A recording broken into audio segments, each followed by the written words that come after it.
Shawi, share ko lang po itong aking pinamamalengkehan ng mga karne. Ayan. Dito po kasi sa Japan, medyo mahirap ng karne, maghanap ng mga by parts. Lalo na yung may skin na pork. So, mahirap yun. Kadalasan wala yun sa mga supermarket. Yung mga ganyan, So, kaya dito po ako nagpupunta. Tapos, dito naman siya, parang wholesaler, sailor. Sila ganyan. Bahala na kayo dyan. Ayan yan sila. Tapos, kung anong price niya, yun na yun. Wala na siyang added tax. So, syempre, dito ako namamalengke para makamura. Ayan.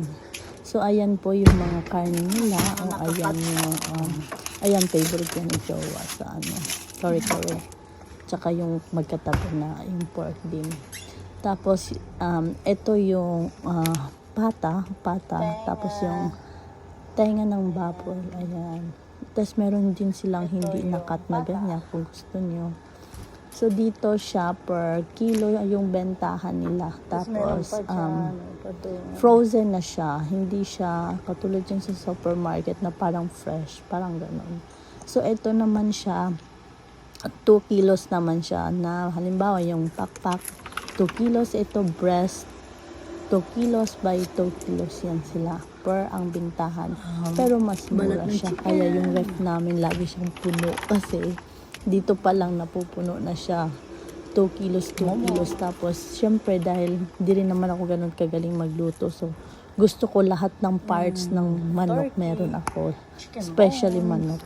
Tapos yung pork, yan, gusto ko rin na rin ako kasi pag na halimbawa hating gabi kasi kami kadalasan nag-crave, meron na agad akong maluluto.